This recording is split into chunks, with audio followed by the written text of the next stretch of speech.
ये हमारा science and take का आखिरी टॉपिक है। इसके बाद हम लोग जाएंगे किस मोड में, तो एमसीक्यू मोड में चले जाएंगे। जैव प्रौद्योगिकी, इससे मेंस के बहुत सारे प्रश्न यहाँ से बनते हैं। ठीक है, जैव प्रौद्योगिकी होता है क्या है? तो जैव प्रौद्योगिकी की बात करेंगे तो वह तकनीक है जिसमें जीवित जीवों या उनके शरीर के अंगों का उपयोग करके नए उत्पाद बनाने या विकसित करने की तकनीकें शामिल है। ठीक है, तो सिंपल सा अगर डिफिनेशन अगर बताया जाए आपसे, तो बताओ जैव प्रौद्योगिकी होता क्या है? तो वो एक तकनीक है जिसमें क्या होता है, जीवित जीवों या उनके शरीर के अंगों का उपयोग करके नए उत्पाद बनाने या विकसित करने की तकनीक इसमें शामिल है। उदाहरण के लिए खमीर का उपयोग करके रोटी का पकाना, या लैक्टिक एसिड बैक्टीरिया की मदद से दही बनना जैव प्रौद्योगिकी के अंतर्गत ही आता है। ठीक है, दही बनाने के लिए किस बैक्टीरिया का उपयोग करते हैं? लैक्टिक एसिड का यूज होता है ना। खमीर की वजह से क्या होता है, पाव रोटी क्या होता है, फूल जाता है। ठीक है, तो ये आपका जैव प्रौद्योगिकी के अंतर्गत ही आता है। लेकिन अभी वर्तमान समय में इसका क्षेत्र जो है काफी अधिक फैला है। ठीक है, काफी अधिक विस्तार हुआ है। विभिन्न चीजों में इसका हम लोग जो है प्रयोग जो है से हम लोग कर रहे हैं। ठीक है, अब यहाँ पे देखिए डीएनए, जीन, क्रोमोसोम और जीनोम के मध्य अंतर क्या होता है। तो डीएनए क्या होता है? तो डीएनए एक डबल हेलिकल संरचना होती है। इसमें चार जोड़े होते हैं। पहला क्या होता है, एडेनिन होता है। दूसरा जो है साइटोसिनिन होता है। तीसरा की बात करें गुआनिन होता है।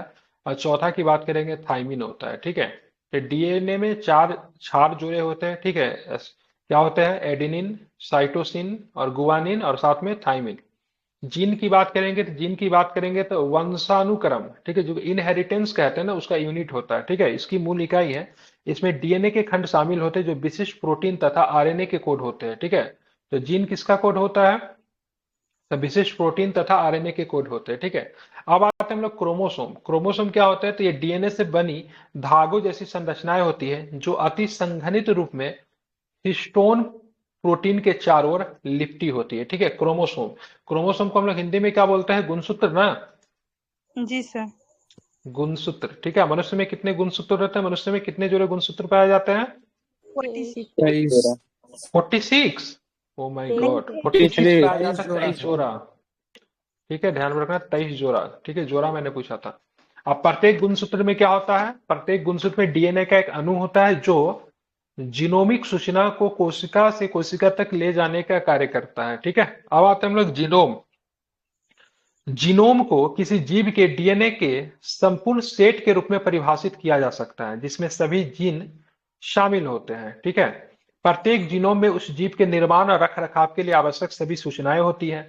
मानव जीनोम में कोशिका के केंद्रक में स्थित 23 जोड़े गुणसूत्र होते हैं। साथ ही कोशिका के माइटोकॉन्ड्रिया में एक छोटा गुणसूत्र भी होता है। ठीक है, एक चीज मैं अभी सबको बता दे रहा हूं, जितने भी लोग हैं दिवाली के बाद जाकर, ठीक है, नया वाला जो लूसेंट का किताब है सभी लोग खरीद लेंगे।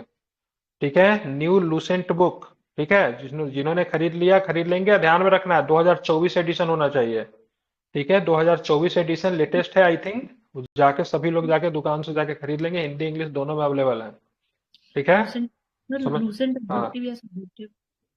हाँ, लूसेंट ऑब्जेक्टिव लेनी है या फिर subjective? Subjective, subjective not objective, subjective लेनी है। ठीक है, 2024 वाली सब्जेक्टिव लेनी है। सभी लोग जाके ले लेंगे। मैं बताऊंगा आखिरी के 10 दिन में क्या करना है। ठीक है, तो सभी लोग जाके इस किताब को ले लेंगे। 150 160 के आसपास आएगा, ज्यादा महंगा भी नहीं है। सभी लोगों को लेना है। ठीक है, जिनके पास पहले से होगा पुराना वाला वो भी, अगर 2023 वाला होगा तो कोई दिक्कत नहीं है। जिनके 230 में पास मिला सर। 230 में मिला, ज्यादा बड़ा नहीं, ठग लिया होगा आपको। आई थिंक 160-70 काफी होना चाहिए। सर सर डोरंडा से ही लिए। ऑनलाइन हाँ, तो डोरंडा से लिए तो इसलिए ना, झारखंड में किताब थोड़ी ना मिलता है। ठीक है, 240 रुपया, तो 240 पर 250-60 रुपया दाम होता है, 30-40% ऑफ होता है। ठीक है, जो भी हो ले लेना है, सिंपल सी बात है। पढ़ेंगे कब सर? 2024 ऑलरेडी इतना कंटेंट दिया है आपने। वो मैं बता दूंगा। ठीक है, कब पढ़ना है। ठीक है, अभी जितना बोला हूँ आप ले लेना, मैं फिर बता दूंगा कब उसको पढ़ना है। ठीक है, चलिए आप यहाँ पे देखेंगे रिपीटेटिव डीएनए क्या होता है। तो यह किसी जीव के जीनोम में कई बार दोहराए गए डीएनए अनुक्रमों को संदर्भित करता है, इसीलिए इसको क्या बोलते हैं, रिपीटेटिव डीएनए कहते हैं। ठीक है, यह किसी जीव के जीनोम में कई बार दोहराए गए डीएनए अनुक्रमों को संदर्भित करता है। अनुप्रयोग की बात करेंगे तो कुछ दोहराए जाने वाले डीएनए अनुक्रम जीन अभिव्यक्ति, विनियमन, गुणसूत्र संरचना, रख रखाव और विदेशी डीएनए सम्मिलन के खिलाफ रक्षा में महत्वपूर्ण भूमिका निभाते हैं। हालांकि कई दोहराव वाले अनुक्रमों का कोई ज्ञात कार्य नहीं होता, उन्हें कभी कभी जंक डीएनए भी कहा जाता है। रिपीटेटिव डीएनए को जंक डीएनए भी कहते हैं, ठीक है, इसको आपको ध्यान में रखना। एक होता है आपका सैटेलाइट डीएनए। यह रिपीटेटिव डीएनए का सबसे सरल रूप है, जिसमें अग्रानुक्रम दोहराव में डीएनए ब्लॉक होते हैं। अनुप्रयोग कहाँ पे होता है? तो शोधकर्ता अपराध स्थल के नमूनों से मिलान करने और वंशानुगतता का पता लगाने के लिए सैटेलाइट डीएनए का जीनोमिक फिंगरप्रिंट के रूप में प्रयोग करते हैं, ठीक है। तो सैटेलाइट डीएनए का प्रयोग कहाँ पे होता है? तो डीएनए का जीनोमिक फिंगरप्रिंट के रूप में प्रयोग होता है, जो क्राइम स्पॉट जो होता है, अपराध स्थल, वहां पे करते हैं। और साथ में इसमें वंशानुगतता का पता लगाने के लिए भी इसका, मतलब हेरिडिटी का पता लगाने के लिए इसका प्रयोग किया जाता है। तो सब डीएनए के टाइप से सैटेलाइट डीएनए, हेरिपिटेटिव डीएनए जिसको जंक डीएनए भी कहते हैं, ठीक है। तो गैर कोडिंग डीएनए अनुक्रम है। ऊपर में हम लोगों ने जीनोम को देखा, साथ में हमने क्रोमोसोम को देखा, ठीक है, हमने जीन को देखा, फिर हमने डीएनए को भी देखा, ठीक है। डीएनए में कितने जोड़े क्षार होते हैं? एडेनिन है, A for adenine, cytosine C, guanine G, और साथ में थाइमिन टी। तो थायमिन। ए सी, ठीक है, जी टी, ठीक है, तो ए सी जी टी, ठीक है। अब हम लोग आगे देखेंगे क्या प्रश्न है। तो अनुवांशिक रूप से संशोधित फसलें, ठीक है, ध्यान में रखेंगे, ठीक है, इसको बोलते हैं जेनेटिक इंजीनियरिंग अप्रेजल कमिटी, ठीक है। तो जीईएसी ने हाल में ही पिंक बॉल वर्म प्रतिरोधी अनुवांशिक रूप से संशोधित कपास कपास का बीज विकसित करने के लिए सीमित क्षेत्र परीक्षणों को मंजूरी प्रदान की। हालांकि इसे कुछ राज्यों द्वारा अस्वीकार कर दिया गया है, ठीक है। तो ये क्या, क्राई टू एआई ट्रांसजेनिक कपास बीज है। तो यहाँ पे सिंपल सा प्रश्न बीपीएससी में ऐसे पूछेंगे, तो बताओ पिंक बॉल वर्म किसका, ठीक है, जीनोम फसल है, या फिर किसका जीनेटिक बाद अनुवांशिक रूप से संशोधित, किसका मतलब ये बीज है? तो क्या बताएंगे? तो ये कपास का है, ठीक है। जैसे ऑलरेडी पहले से बीटी कॉटन है ना, बीटी कॉटन ऑलरेडी है ना, बीटी कॉटन, तो ये भी अनुवांशिक रूप से संशोधित है कि नहीं है? और ये भी आपका पिंक वॉल वर्म की बात करेंगे तो ये भी कपास का है, ये भी अनुवांशिक रूप से क्या संशोधित है। तो पिंक वॉल वर्म और बीटी कॉटन दोनों का दोनों किसका है? तो कपास का है, इसको आपको ध्यान में रखना। भारत में ट्रांसजेनिक फसलें की बात करेंगे तो क्या क्या, बहुत इंपॉर्टेंट क्वेश्चन है, अगर आना होगा तो प्रश्न यहां से आ जाएगा, ठीक है। तो व्यावसायिक रूप से खेती की जाने वाली ट्रांसजेनिक फसल की बात करें, कपास है, जिसका दो किस्म हम लोगों ने पढ़ा। एक हमने बीटी कॉटन के बारे में देखा, एक हमने पिंक वॉल वर्म, ठीक है, ये भी आपका कपास का है। भारत में कुछ ट्रांसजेनिक फसलों को मिली स्वीकृति, जिसको जीएम बैगन को मिल गया, ठीक है, जेनेटिकली मॉडिफाइड होता है ना, ठीक है, जीएम फसल कहते हैं इसको। तो जीएम बैगन 2010 को मिल गया है, लेकिन इसे अनिश्चित काल तक के लिए स्थगित कर दिया गया। एक अन्य फसल की बात करेंगे तो जीएम सरसों है, उसके लेकिन बाद में इस पर अतिरिक्त परीक्षण किए गए, ठीक है। तो बीटी कॉटन और साथ में ध्यान में रखना है जीएम सरसों। बैगन और जीएम सरसों, ठीक है, ये सब के सब जो है क्या है, ट्रांसजेनिक फसलें हैं, ठीक है। तो ध्यान में रखना है। तो स्वीकृत ट्रांसजेनिक फसल कौन है? तो जीईएसी ने बीज उत्पादन और परीक्षण के लिए वर्ष 2022 के दौरान सरसों की एक संकर प्रजाति, ध्यान में रखना, जिसका नाम है मस्टर्ड हाइब्रिड DMH11 को मंजूरी दी, ठीक है। तो ये एग्जाम में सीधे पूछेगा, से बताओ DMH11 किसका ट्रांसजेनिक फसल है? तो क्या बताएंगे? सरसों का है। किसका है ये? सरसों सरसों। का है, ठीक है, ध्यान में रखना है, ठीक है। जीएम 2017 भी सरसों का है, जीएम बैगन की बात करें 2010 ये भी सरसों का है, बीटी कॉटन की बात करेंगे तो ये कपास का है, ठीक है। अब आते हैं CRISPR CAS9 के विषय में जान लेते हैं क्या होता है। इसका पहले फुल फॉर्म देखेंगे। इसको क्रिस्पर कहते हैं। क्रिस्पर का क्या होता है? Clustered regularly interspaced short palindromic repeats. क्या पढ़ेंगे? पढ़िए इसको, क्या क्रिस्पर का फुल फॉर्म होता है? क्या पढ़ेंगे? Clustered regularly interspaced short palindromic spirits होता है, ठीक है, जो है कि जीन संपादन तकनीक है वैज्ञानिकों को, ठीक है, ये वैज्ञानिकों को जीवित जीवों में डीएनए का सटीक रूप से संशोधित करने की सुविधा प्रदान करता है, ठीक है। Cas9 की बात करें, एक प्रकार के एंजाइम है जो आणविक कैंची के रूप में कार्य करता है, जो कि विशिष्ट डीएनए अनुक्रम में मेल खाने के लिए संश्लेषित आरएनए अणुओं के द्वारा निर्देशित होता है।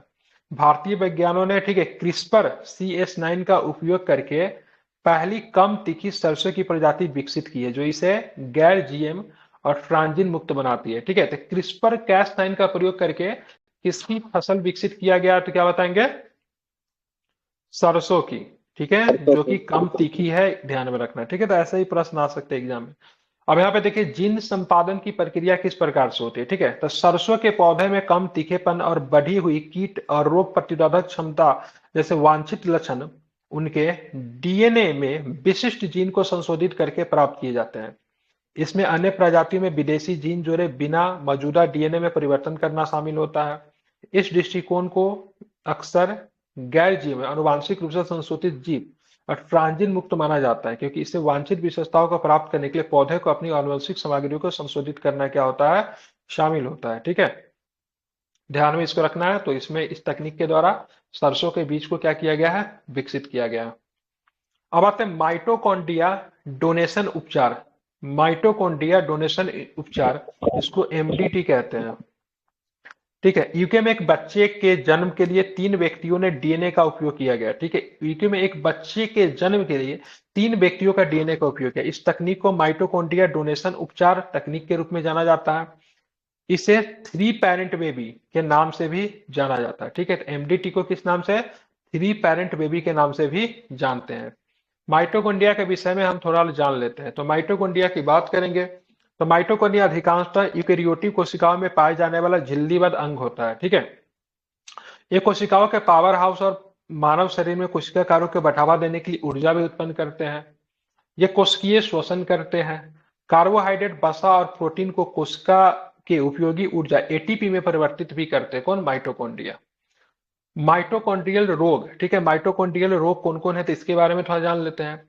तो माइटोकॉन्ड्रियल रोग शरीर के कोशिकाओं जैसे कि मस्तिष्क, तंत्रिका तंत्र, न्यूरल सिस्टम कहते हैं, मांसपेशियां, गुर्दा, हृदय और यकृत के लिए ऊर्जा पैदा करने के तरीके में दोष के कारण है। ठीक है, ये बीमारी केवल मां से ही प्रसारित होती है। ठीक है, तो ये प्रश्न बड़ा इंपॉर्टेंट हो सकता है। माइटोकॉन्ड्रियल डिजीज की बात करेंगे, किधर से आती है, तो क्या बताएंगे, तो केवल माँ के तरफ से। ठीक है, मदर साइड से आने वाली डिजीज है। ठीक है, और ये डिजीज बहुत ही मतलब क्या होता है ना, बहुत ही मतलब रेयर होता है। इस रोग से वैश्विक स्तर पर तकरीबन 5000 लोगों में से एक व्यक्ति प्रभावित है, मतलब बहुत ही रेयर है। यह कोशिका कार्य को प्रभावित कर सकता है, जिससे मांसपेशियों में कमजोरी, अंग विफलता और तंत्रिका संबंधी विकार हो सकता है। ठीक है, तो ध्यान में रखना है, क्या इसको माइटोकॉन्ड्रियल रोग भी कहते हैं। यहाँ पे 3 पेरेंट बेबी जो था ऊपर जस्ट हम लोगों ने पढ़ा, तो प्रारंभिक प्रोन्यूक्लियर ट्रांसफर नामक एक तकनीक के माध्यम से 3 माता पिता वाले शिशु को जन्म दिया जाता है। इसमें एक निषेचित अंडे से न्यूक्लियर डीएनए को एक दान दिए गए अंडे में प्रत्यारोपित किया जाता है, जिसमें से स्वस्थ माइटोकॉन्ड्रिया क्या होता है। इसको 3 पेरेंट बेबी भी कहते हैं। ठीक है, माइटोकॉन्ड्रियल डोनेशन उपचार, जिसको 3 पेरेंट बेबी के नाम से भी जानते हैं, ये भी आपको ध्यान में रखना चाहिए। ठीक है, इस विधि का उपयोग मां से उसके बच्चे में माइटोकॉन्ड्रियल रोगों के उपचार को रोकने के लिए किया जाता है। इस शिशु का अधिकांश डीएनए उसके माता पिता और कुछ प्रतिशत दाता से भी प्राप्त होता है। ठीक है, मतलब जो दान दे रहा है उनसे भी। दुष्प्रभाव क्या है, इसके निगेटिव इफेक्ट है, इस बात की संभावना है कि 3 पेरेंट बेबी में सम्मिलित प्रक्रिया के दौरान कोई टूटीपूर्ण मातृ माइटोकॉन्ड्रियल का हस्तांतरण शिशु में हो जाए। ठीक है, ध्यान में रखना, भारत में वर्तमान में MDT की प्रक्रिया की अनुमति नहीं है। ठीक है, मतलब भारत में इस प्रक्रिया की अनुमति नहीं है, मतलब नहीं, माइटोकॉन्ड्रिया दान देके नहीं किया जा सकता है। ठीक है, कहाँ पे हुआ है MDT-BB, कहाँ पे पैदा हुआ है, ब्रिटेन में।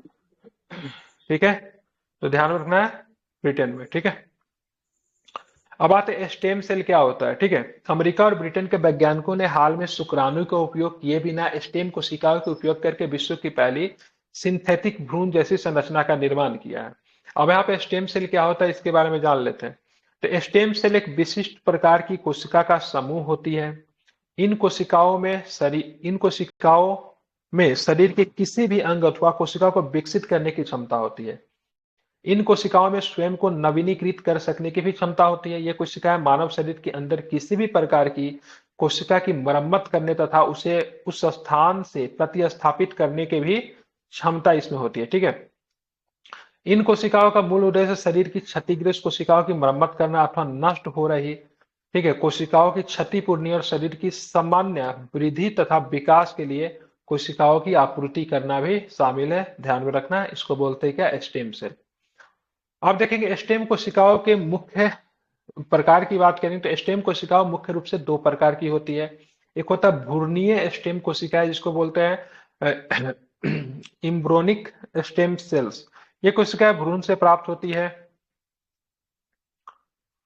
ये, ठीक है, प्लुरिपोटेंट कोशिकाएं होती है, जिसका अर्थ यह है कि कोशिकाएं एक से अधिक प्रकार की कोशिकाओं के रूप में परिवर्तित हो सकती है। ठीक है, अब होता है दूसरा तो वयस्क स्टेम कोशिकाएं की बात करें, वयस्क ऊतकों में उपस्थित कोशिकाएं, ये कोशिकाएं अंतर करने की क्षमता में सीमित होती है, लेकिन सामान्य टूट फूट चोट या बीमारी के कारण नष्ट हो जाने वाली इन कोशिकाओं को बदलने के लिए उपयोग की जाती है। ठीक है, ध्यान रखना। तो दो तरह की होती है, एक होता है भ्रूणीय स्टेम कोशिकाएं और दूसरा क्या होता है, वयस्क होता है। ठीक है, इसको भी आपको ध्यान में रखना। अब स्टेम कोशिकाओं का विभिन्न प्रकार की कोशिकाओं में विभाजित होने की क्षमता के आधार पर वर्गीकृत किया जाता है। इसमें कौन सा होता है, एक होता है टोटीपोटेंट स्टेम कोशिकाएं, टोटीपोटेंट, एक होता है प्लुरिपोटेंट स्टेम कोशिकाएं। क्या होता है इसको जरा देख लेते हैं। एक होता है मल्टीपोटेंट स्टेम कोशिकाएं, एक क्या होता है आपका ओलिगोपोटेंट स्टेम कोशिकाएं, एक और भी है इसमें आपका क्या है, यूनिपोटेंट स्टेम कोशिकाएं। ठीक है, तो इसको 5 कैटेगराइज में इसको विभाजित किया गया है, ध्यान में रखना है। ठीक है, तो स्टेम कोशिकाओं विभिन्न प्रकार की कोशिकाओं में विभाजित होने की क्षमता के आधार पर इनको वर्गीकृत किया गया। तो सबसे पहले हम लोग देखेंगे ये टोटीपोटेंट स्टेम कोशिकाएं क्या होता है। तो इन कोशिकाओं में मानव शरीर के अंदर पाई जाने वाली सभी प्रकार की कोशिकाओं ऊतकों को एक, ठीक है, एक मिनट, ऊतकों के एक पूर्ण रूप में रूपांतरित होने की क्षमता होती है। इन कोशिकाओं की प्राप्ति प्रारंभिक भ्रूणीय अवस्था से की जाती है। इन कोशिकाओं की प्राप्ति के पश्चात भ्रूण की मृत्यु हो जाती है, जिसके कारण इसके उपयोग को लेकर नैतिक प्रश्न उठते हैं। एकमात्र ज्ञात टोटीपोटेंट कोशिका की बात करेंगे तो क्या ना, इग्मनज है, जिसको हम लोग क्या बोलते हैं, जाइगोट बोलते हैं। क्या बोलते हैं इनको, जाइगोट बोलते हैं। ठीक है, टोटीपोटेंट कोशिका का एग्जाम्पल कौन सा है, स्टेम कोशिका का एग्जाम्पल क्या है, जाइगोट है। ठीक है, अगर बात करें इन कोशिकाओं की प्राप्ति के पश्चात भ्रूण की मृत्यु हो जाती है, जिसके कारण इसके उपयोग को लेकर नैतिक प्रश्न भी उठते हैं। इसका एग्जाम्पल जाइगोट है। अब आते क्या लिखा है, प्लुरिपोटेंट स्टेम कोशिका है। ये क्या होता है, इन कोशिकाओं की प्राप्ति पक्ष भ्रूणीय अवस्था मतलब 12 माह में हुए गर्भपात के रक्त से अथवा गर्भनाल, ठीक है, से प्राप्त रक्त से की जाती है। यह कोशिका चिकित्सा की दृष्टि से सर्वाधिक महत्वपूर्ण होती है। इसका उपयोग कई प्रकार के अनुवांशिक और लाइलाज बीमारियों जैसे सिकल सेल एनीमिया, रक्त कैंसर, अल्जाइमर तथा पार्किंसन आदि के उपचार में किया जाता है। तो काफी ये फेमस मतलब डिजीज है। सिकल सेल एनीमिया की बात करेंगे, रक्त कैंसर, अल्जाइमर, पार्किंसन में किस स्टेम कोशिका एक होता है, तो प्लोरीपोटेंट। ठीक है, अब आते हैं मल्टी पोटेंट स्टेम कोशिका। विशिष्ट वर्ग की अनेक कोशिकाओं के रूप में रूपांतरित हो सकती है। उदाहरण के लिए अस्थि मज्जा की कोशिका, तो अस्थि मज्जा की कोशिका मल्टी पोटेंट स्टेम कोशिका एक एग्जाम्पल है। अब आते हैं ओलिगोपोटेंट स्टेम कोशिका। ये खास तौर पे ये कोशिकाएं आमतौर पर केवल 2 से 3 प्रकार की कोशिकाओं में रूपांतरित हो सकती है। दंत गुहा के स्टेम कोशिकाएं की बात करेंगे तो ओलिगोपोटेंट स्टेम कोशिका का एग्जाम्पल है। उसके बाद हम लोग देखेंगे यूनिपोटेंट स्टेम कोशिकाएं। तो ये कोशिकाएं केवल एक ही प्रकार की कोशिका के रूप में रूपांतरित हो सकती है। उदाहरण के लिए मांसपेशी में पाई जाने वाली स्तंभ कोशिका है। ठीक है, तो इस सबको आपको ध्यान में रखना है। टोटीपोटेंट स्टेम कोशिका है, प्लुरिपोटेंट स्टेम कोशिका है, जिसका बहुत सारे डिजीज में इसका इलाज होता है। एक होता है मल्टी पोटेंट स्टेम कोशिका है, जो कि अस्थि मज्जा की कोशिकाएं है। एक होता है ओलिगोपोटेंट स्टेम कोशिका है, एक होता है यूनिपोटेंट स्टेम कोशिका है। ठीक है, ये 5 कोशिकाएं था, इसको आप लोग एक बार और भी देख लेंगे। अब आता प्रतिरक्षा, जिसको बोले इम्यूनिटी बोलते हैं। ठीक है, तो जिस समय कोविड आया था तो कोविड-19 के समय, ठीक है, बहुत ही चर्चा में था। तो इसका इम्यूनिटी कमजोर है, इनको जल्दी इफेक्ट करेगा। तो रोग प्रतिरोधक क्षमता शरीर की वह क्षमता है जिससे वह रोग पैदा करने वाले जीवों में खुद को बचा सकता है। हर दिन हमारा शरीर कई रोगाणुओं के संपर्क में आता है, लेकिन उनमें से कुछ ही रोग पैदा करते हैं। ठीक है, ऐसा नहीं से हमारा शरीर रोगाणुओं के संपर्क में नहीं, बहुत सारे रोगाणुओं के संपर्क में है, लेकिन उनमें से कुछ ही ऐसे रोगाणु जो होते हैं जो कि हमें इफेक्ट करते हैं, बाकी हमें इफेक्ट नहीं कर पाते। ठीक है, इसका कारण यह है कि हमारे शरीर में इन रोगाणुओं के खिलाफ एंटीबॉडी जारी करने की क्षमता है और शरीर को बीमारियों से बचाता है। इस रक्षा तंत्र को प्रतिरक्षा कहा जाता है। आप देखेंगे कोविड के समय हम लोग क्यों इफेक्ट किए, क्योंकि कोविड का जो वायरस जो था उससे रक्षा करने के लिए हमारे शरीर में एंटीबॉडी नहीं था। अब क्या हुआ, एंटीबॉडी डेवलप हो गया, हम लोगों ने इंजेक्शन ले रखा है, तो अब कोविड हमें इफेक्ट नहीं कर सकता। ऐसा नहीं कि कोविड अभी भाग गया, अभी भी है वो, लेकिन क्या है, हमें इफेक्ट नहीं कर पा रहा है। अब मेरे प्रतिरक्षा इम्यूनिटी की प्रकार की बात करेंगे, ठीक है। तो एक होता है जन्मजात होता है, जिनको बोलते हैं प्राकृतिक प्रतिरक्षा कहते हैं। तो प्रतिरक्षा जो शरीर में जन्म से मौजूद होती है और बाहरी पदार्थों के प्रवेश के खिलाफ रक्षा प्रणाली के रूप में कार्य करती है, जन्मजात प्रतिरक्षा में शामिल होता है, ठीक है। जैसे जन्मजात प्रतिरक्षा में शामिल कोशिका, फैगोसाइट्स, मैक्रोफेज, ठीक है, और इसिनोफिल्स आदि हैं। अब कोविड के समय में देखे होंगे जो कि नए नए बच्चे जो थे उनको ज्यादा इफेक्ट नहीं किया, उनका इम्यूनिटी सिस्टम बेहतर था। ज्यादा किनको इफेक्ट किया, जिनका एज ज्यादा था। अब बात करेंगे अर्जित अनुकूली प्रतिरक्षा। एक ऐसी प्रतिरक्षा है जो बीमारियों से शरीर को सुरक्षित करने के समय के साथ विकसित होती रहती है और रोगजनक विशिष्ट प्रतिरक्षा पैदा करती है। अर्जित प्रतिरक्षा को दो प्रकार के कोशिकाओं में शामिल होती है। एक होता है बी कोशिकाएं और एक होता है टी कोशिकाएं, ठीक है। एक तो होता है बाय बर्थ होता है, एक होता है कि आप लोग उसको अर्जित करते हैं। बी कोशिकाएं में क्या होता है, तो बैक्टीरिया और वायरस से लड़ने के लिए एंटीबॉडी का उत्पादन होता है। और टी कोशिकाएं में क्या होता है, शरीर में उन कोशिकाओं पर हमला करती है जो कैंसर ग्रस्त हो गई है, ठीक है। अस्थि मज्जा में उत्पन्न और परिपक्व होता है। ये क्या होता है, अस्थि मज्जा में उत्पन्न होती है एवं थाइमन तक जाती है और वहां पे परिपक्व होती है टी कोशिकाएं, जिसको टी सेल्स कहते हैं, ठीक है। और बी कोशिकाओं का लाइफ की बात करेंगे कम होता है, इसका जीवन की बात करेंगे तो अधिक होता है, ठीक है, ध्यान में रखना। अब हम देखेंगे जीन डराइव प्रौद्योगिकी क्या होता है, ठीक है। तो हाल में मच्छरों की आबादी को नियंत्रित करने के लिए उनके आनुवांशिक पदार्थ में हेर फेर करने का प्रयास किया गया। मच्छरों की प्रजातियों को इस जीन डराइव प्रौद्योगिकी पर शोध बुर्किना फासो के एक वैज्ञानिक, ठीक है, अब्दुल्लाह डाइवेट के द्वारा किया गया, ठीक है। तो जीन डराइव प्रौद्योगिकी तकनीक का उपयोग कहां पे किया गया, तो मच्छरों पे किया गया। किस पे किया गया, तो मच्छरों पे किया गया। क्यों किया गया, तो इनको संख्या को, मतलब इनकी जो आबादी जो है उन पे क्या नियंत्रण पाया जाए, ठीक है। कहां पे ये शोध हुआ, तो बुर्किना फासो में हुआ। वहां के साइंटिस्ट जो है, वैज्ञानिक का नाम क्या है, अब्दुल्लाह डाइवेट। अब यहाँ पे जीन ड्राइव प्रौद्योगिकी के बारे में थोड़ा जान लेते हैं। तो जीन ड्राइव एक ऐसी विधि है जो किसी विशिष्ट प्रजाति के जीन के लिए बदलाव को एक प्रजाति से दूसरी प्रजाति में अनुवांशिक रूप से हस्तांतरित की जाती है। इस तकनीक के अंतर्गत जीव के जीन में किए गए संशोधित लक्षणों को अनुवांशिक रूप से एक अर्थात माता से बच्चे में स्थानांतरित किया जाता है। इस तकनीक के अंतर्गत नर मच्छर के जीन में अनुवांशिक स्तर पर बदलाव करके उसे नपुंसक बना दिया जाता है और उससे पर्यावरण में छोड़ दिया जाता है ताकि संख्या ही नहीं बढ़ेगा। मच्छरों की प्रजाति को जीन में किए जाने वाले इस हेरफेर का मूल उद्देश्य इस प्रजातियों के प्रजनन की क्रिया में हस्तक्षेप करके इनकी संख्या को नियंत्रित करना है और उनकी आबादी को, मतलब क्या करना है, नियंत्रित करना है। जीन डराइव तकनीक के अंतर्गत इन प्रजातियों को जीन में संशोधित करने के लिए क्रिस्पर का उपयोग किया जाता है, ठीक है। तो ध्यान में रखना है, तो जीन डराइव तकनीक का उपयोग किसके लिए, किनकी संख्या को नियंत्रित करने के लिए किया गया, मच्छर का, ठीक है। मतलब अन्य कीड़ा मकोड़ों में भी किया जा सकता है, लेकिन फिलहाल मच्छर में किया गया। कहां पे, तो बुर्किना फासो में, ठीक है। अब यहाँ पे देखेंगे कुछ शब्द जो रहे चर्चे में रहे, ठीक है। मतलब यहाँ पे ध्यान में रखना है, कुछ शब्द चर्चा में रहे जैव प्रौद्योगिकी से संबंधित महत्वपूर्ण शब्दावली। तो सबसे पहले एरियल मेटाजीनोमिक्स है। एरियल मेटाजीनोमिक्स क्या होता है ये, तो सूक्ष्म जीवों के सामूहिक वातावरण में डीएनए के निष्कर्षण और विश्लेषण के माध्यम से उसके अध्ययन को मेटाजीनोमिक्स कहा जाता है। इस प्रक्रिया के अंतर्गत पर्यावरणीय डीएनए इन्वायरमेंटल डीएनए को अलग किया जाता है, ठीक है। तो इस प्रक्रिया को क्या बोलते हैं, एरियल मेटाजीनोमिक्स कहते हैं। मतलब सूक्ष्म जीवों के सामूहिक वातावरण से डीएनए के निष्कर्षण और विश्लेषण के माध्यम से उसके अध्ययन को क्या बोलते हैं, मेटाजीनोमिक्स कहा जाता है। इस प्रक्रिया के अंतर्गत पर्यावरणीय डीएनए को अलग किया जाता है, ठीक है। इसमें अलग किए गए ई डीएनए को वेक्टर, ठीक है, ध्यान में रखना है।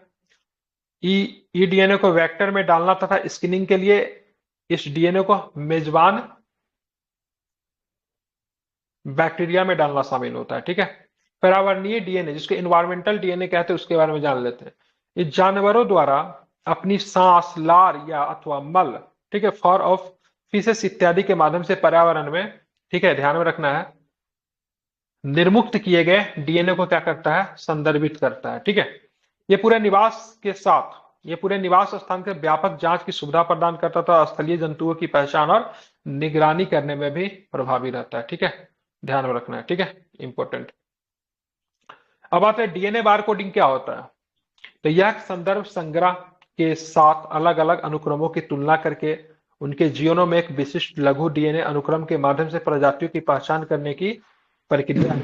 यह तकनीक खाद्य प्रमाणीकरण के लिए उपयोगी और मछली प्रजातियों की पहचान में भी प्रचलित होती है। ठीक है, तो डीएनए बार कोडिंग का उपयोग कहाँ पे किया जाता है, खाद्य प्रमाणीकरण के लिए, मतलब पता करेंगे भोजन जो है वो सही है कि नहीं। ठीक है, मछली के प्रजाति के भी मछली खरीदने आप जाती होगे तो क्या होता होगा, कुछ भी बोल देता होगा, and you have no idea कौन सा है। तो यहाँ पे मछली प्रजाति की पहचान करने के लिए डीएनए बार कोडिंग का यूज किया जाता है। ठीक है, अब यहाँ पे देखेंगे बायोफिल्म क्या होता है।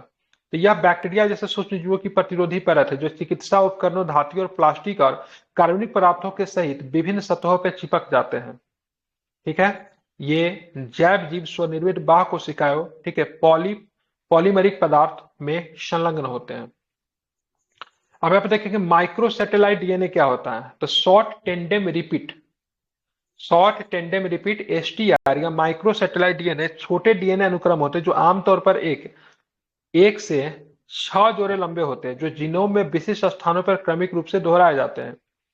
ये डीएनए अनुक्रम आमतौर पर गैर कोडित होते हैं और परिवारों में वंशानुक्रम पैटर्न का अध्ययन करने या अपराध स्थल के नमूनों, ऊपर में पढ़े थे ना, ठीक है, अपराध स्थल पे नमूने या फिर डीएनए फिंगरप्रिंट बनाने के लिए, ठीक है, पॉलीमोरिक मार्कर के रूप में उपयोग किया जाता है। ठीक है, तो माइक्रो सैटेलाइट डीएनए का, ठीक है, अपराध स्थल पे इसका हम लोग यूज करते हैं, या फिर मतलब क्या बोले डीएनए फिंगरप्रिंट बनाने में भी इसका यूज हो जाता है। आनुवांशिक रूप से संशोधित फसल जिसको हम लोग जीएम क्रॉप्स कहते हैं। ठीक है, ये वे पौधे हैं जिनके डीएनए को जेनेटिक इंजीनियरिंग तकनीक का उपयोग करके बदला जाता है। इस प्रक्रिया के अंतर्गत, ठीक है, नए लक्षण प्रदान करने या मौजूदा गुणों को बढ़ाने के लिए जीनों को जोड़ना हटाना शामिल होता है, जैसे कीट, बीमारी, पर्यावरणीय परिस्थितियों के प्रति प्रतिरोधक क्षमता में वृद्धि या पोषण मूल्य में सुधार किया जाता है। जैसे हम लोगों ने इसका एग्जाम्पल, बहुत बेस्ट एग्जाम्पल क्या है, तो बीटी कॉटन, जीएम क्रॉप्स है। अब यहाँ पे देखेंगे क्या है, तो यहाँ पे आपका जो है सो क्या है, तो यहाँ पे ध्यान में रखेंगे नॉन कोडिंग डीएनए। रिपेटिव डीएनए फिर से आ गया, यह किसी जीव के जीनोम में कई बार दोहराए जाने वाले डीएनए अनुक्रमों को संदर्भित करता है। हालांकि कई बार दोहराए जाने वाले अनुक्रमों पे कोई ज्ञात कार्य नहीं होता है, कभी कभी उन्हें जंक डीएनए भी कहते हैं। सैटेलाइट डीएनए की बात करेंगे, फिर से आ गया, यह रिपेटिव डीएनए का सबसे सरंतर रूप है। कहाँ पर उपयोग करते हैं, तो शोधकर्ता अपराध स्थल पर प्राप्त नमूने के से मिलान करने, वंशावली को ट्रैक करने के लिए सैटेलाइट डीएनए को जीनोमिक फिंगरप्रिंट के रूप में भी जाना जाता है। ठीक है, यहाँ पे क्या, कोशिका मुक्त डीएनए जिसको बोलते हैं सीएफ डीएनए, यह मृत थोड़ी कोशिकाओं से रक्त प्रभाव या अन्य शारीरिक फ्लूइड से निर्मुक्त अनुवांशिक सामग्री के छोटे छोटे खंडों को संदर्भित करता है। डीएनए के ये खंड कोशिका के भीतर बंद नहीं होते, इसीलिए इसे कोशिका मुक्त डीएनए कहते हैं। ठीक है, इसका उपयोग नॉन इन्वेसिव और गैर आक्रामक चिकित्सा निदान के लिए किया जाता है, उदाहरण के लिए कैंसर का पता लगाने के लिए। ठीक है, तो कैंसर का पता लगाने के लिए डीएनए में कौन सा, तो सीएफ डीएनए का यूज आप चाहो तो कर लीजिए। ठीक है, अब आते हैं स्टेम सेल। यह एक विशेष मानव कोशिका है जिनमें विशिष्ट प्रकार की कोशिकाओं मांसपेशियों से लेकर मस्तिष्क कोशिकाओं तक में परिवर्तित होने की क्षमता है। स्टेम कोशिकाओं की दो परिभाषित विशेषताएं, एक सतत स्वनवीकरण और एक विशेष वयस्क कोशिका प्रकार में विभाजित होने की क्षमता। स्टेम कोशिकाओं का हम लोगों ने ध्यान में रखेंगे तो दो कैटेगरी में ऊपर भी बांटा था। एक क्या होता क्या होता है, प्लूरोपोन्टेट जो वयस्क शरीर पे कभी भी कोशिका के रूप में विकसित हो सकता है। एक होता मल्टीपोन्टेट होता है जिसमें कोशिकाओं के अधिक सीमित समूह के रूप में विकसित करने की आवश्यकता होती है, क्षमता होती है। स्टेम सेल थेरेपी का उपयोग कहाँ पे होता है,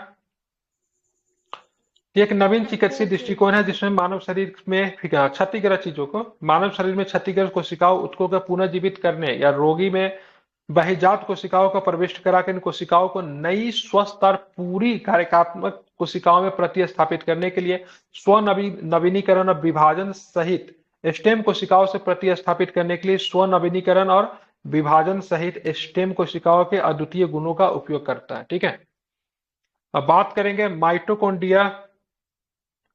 माइटोकॉन्ड्रिया रिप्लेसमेंट थेरेपी जिसको एमआरटी कहते हैं। ठीक है, यह एक प्रजनन प्रक्रिया में इन विट्रो फर्टिलाइजेशन, इसको बोलते हैं ना IVF, ठीक है, एक नया रूप है जो एक महिला के असामान्य माइटोकॉन्ड्रिया डीएनए को दाता के स्वस्थ डीएनए के साथ बदलने के सिद्धांत पर कार्य करता है। प्रक्रिया की बात करेंगे तो केंद्रीय के आनुवांशिक सामग्री को अंडाणुओं से निकाल दिया जाता है और डोनेट किए गए अंडाणु में स्थानांतरित कर दिया जाता है, जिसमें केंद्रक से आनुवांशिक सामग्री हटा दी जाती है।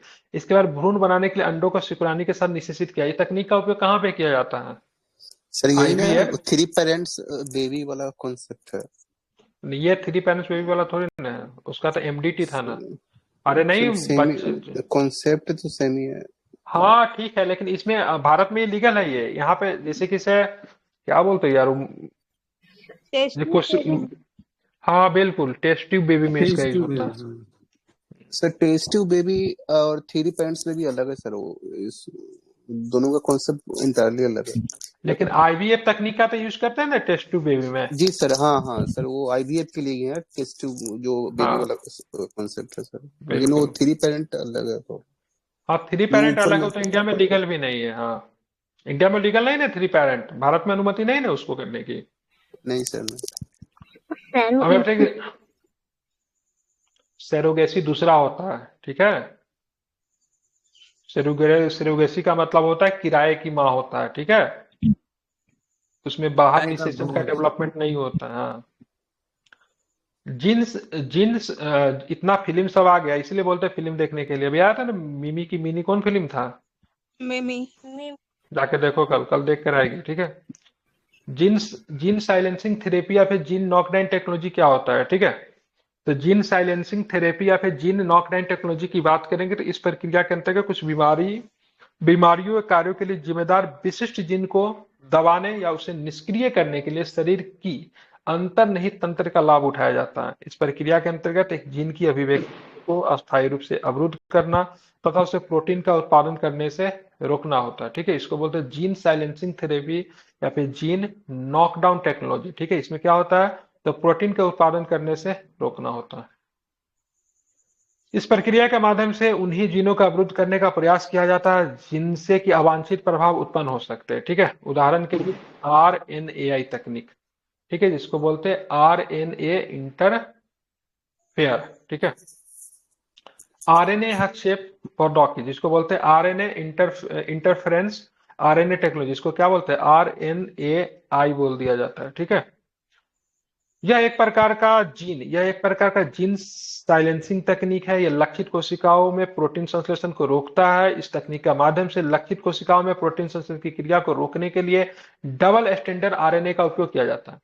RNAi का उपयोग कार्यात्मक जीनोमिक्स में भी किया जाता है। इसके अतिरिक्त इसका इस्तेमाल विभिन्न प्रकार के, ठीक है, विभिन्न प्रकार के वायरल संक्रमणों, प्रमुख विकार, तंत्रिका संबंधी विकार एवं अन्य कई प्रकार के विकारों, खास करके कैंसर जैसी बीमारियों के इलाज के लिए किया जाता है, ठीक है। अब आते हैं जेनेटिक इंजीनियरिंग। इस तकनीक के अंतर्गत नए डीएनए अनुक्रम के निर्माण के लिए आनुवांशिक सामग्री में हेरफेर शामिल है। इस प्रौद्योगिकी के अंतर्गत 2 अलग अलग प्रजातियों के डीएनए अणुओं को एक साथ जोड़ना शामिल है। जोड़े गए डीएनए को नया आनुवांशिक संयोजन उत्पन्न करने के लिए एक मेजबान जीव में डाला जाता है, ठीक है। कहाँ पे इसका उपयोग होता है, तो जेनेटिक इंजीनियरिंग का तो चिकित्सक में हो सकता है, ठीक है, कृषि में हो सकता है, पर्यावरण में हो सकता है, ठीक है। क्या होता है इसमें, उद्योग में होता है। एक होता है रिवर्स इंजीनियरिंग होता है। रिवर्स इंजीनियरिंग का उपयोग कहाँ पे करते हैं?